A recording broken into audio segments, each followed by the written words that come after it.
নমস্কার সবাইকে। আজ আমি পনির বাড়িতে কিভাবে বানাবো সেই রেসিপি শেয়ার করছি। তো সমস্ত টিপস সহ রইল ভিডিও, আশা করি ভালো লাগবে। এইভাবে পনির বানিয়ে নিলে পনির খুব নরম হবে। আমি এখানে 2 লিটার দুধ নিয়ে নিয়েছি।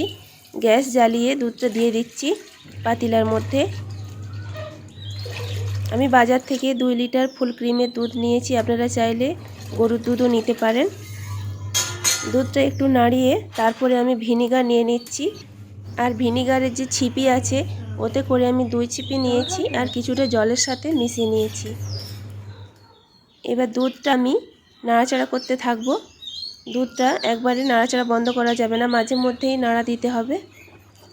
আর এই দুধ মাঝে মধ্যে নাড়া না দিলে না নিচে তলাতে সর বসে যাবে আর ওপরেও সর বসে যাবে, তখন পনিরটা ভালো হবে না। এইবার দুধ একবার ফুটে ওঠা পর্যন্ত অপেক্ষা করব। একবার ফুটে উঠলেই গ্যাসটা আমি বন্ধ করে দেব। দুধ ফুটে উঠেছে, এবার গ্যাসটা আমি বন্ধ করে দিয়েছি। এবার কিছুক্ষণ নাড়িয়ে নেব। আর প্রায় 1 মিনিট ধরে হাতাটা চালিয়ে এভাবে নাড়িয়ে যেতে হবে। 1 মিনিট বা 45 সেকেন্ড এইরকম একটু দুধটাকে ঠান্ডা করে নিতে হবে। দুধটা যে অতিরিক্ত গরম ভাব, এই অবস্থাতে ছানা কাটাবো না। এই অবস্থা একটু ঠান্ডা করে ছানা কাটাবো, তাহলে ছানাটা খুব সফট হবে। এইবার আস্তে আস্তে করে ভিনিগারের মিশ্রণটা আমি অল্প অল্প করে চামচের সাহায্যে দেব। একবারেই বেশি দেবেন না, তাতে করে পনির শক্ত হয়ে যাবে। অল্প অল্প করে দিয়ে হালকা হাতে এইভাবে নাড়তে থাকবো। আর মাঝে মাঝে একটু ভিনিগার দেব।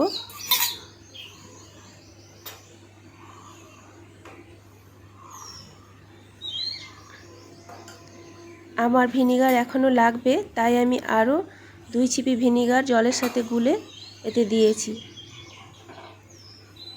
তাহলে আমার 2 লিটার ফুল ক্রিম দুধের জন্য আমার 4 ছিপি ভিনিগার লেগেছে। পনিরটা খুব ভালোভাবে ফেটে গেছে, ছানাটা রেডি হয়ে গেছে। এইবার দেরি না করে এই ছানাটাকে আমি ছেঁকে নেব।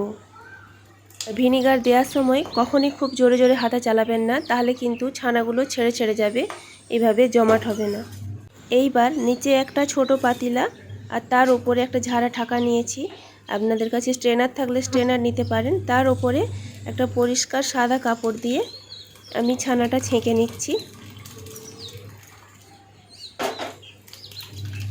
পুরো ছানাটা আমি ছেঁকে নিলাম। এইবার এটা তুলে আমি জলটা ফেলে দেব। আর সব সময় চেষ্টা করবেন এইভাবে সাদা কাপড় নেওয়ার, রঙিন কাপড়ের কালার উঠতে পারে, সেটা শিওর হয়ে নেবেন। তারপরে ছানাটা আমি অল্প জল দিয়ে একটু ভালো করে ধুয়ে নেব। খুব বেশি জল দেব না, ছানার যে গরম ভাবটা একটু কমিয়ে নিচ্ছি। আর ভিনিগারের একটু টক ভাবও কমে যাবে। খুব অল্প পরিমাণ জল দিয়ে ছানাটা ধুয়েছি। আর এক্সট্রা জলটা এইভাবে বের করে নিচ্ছি। যতক্ষণ খুব বেশি যে এক্সট্রা জলটা ওটা গড়ে যাচ্ছে। তারপরে আমি একটা বড় থালা রেখেছি, থালার উপরে আরেকটা আমি বার্তন রেখেছি। তার উপরে পনিরটা রেখে এর উপরে একটা ভারী জিনিস চাপিয়ে দেব। আর আমি এখানে যেই পাতিলাতে পনিরটা বানিয়েছিলাম ছানাটা, সেই পাতিলাতেই ব্যবহার করব। সেই পাতিলাটা কিছুটা জল নিয়ে আমি পনিরের ওপর রেখে দিয়েছি, খুব সাবধানে যাতে পড়ে না যায়। আর আমি যতটা দুধ নিয়েছিলাম ঠিক ততটা পরিমাণ জল রাখবো, এর বেশি জল রাখবো না, তাহলে পনিরটা শক্ত হয়ে যাবে। এইবার আমি এখানে আধা ঘন্টা থেকে 40 মিনিট রেখেছিলাম। আপনারা আধা ঘন্টা থেকে 1 ঘন্টা রাখলেই পনিরটা ভালোভাবে জমে যাবে।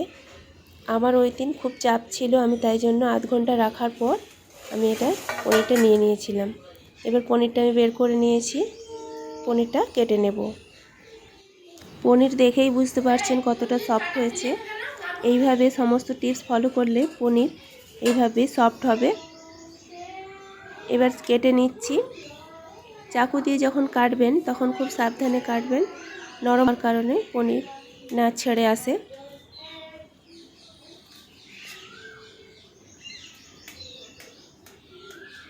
ছোট বড় আপনার পছন্দের মতো কেটে নেবেন। আমি এইভাবে কাটছি, না খুব বড় না তো খুব ছোট, মিডিয়াম সাইজে কেটে নিচ্ছি। পনির বানানোর এই সমস্ত টিপস ফলো করতে হবে। তাহলেই পনিরটা নরম হবে।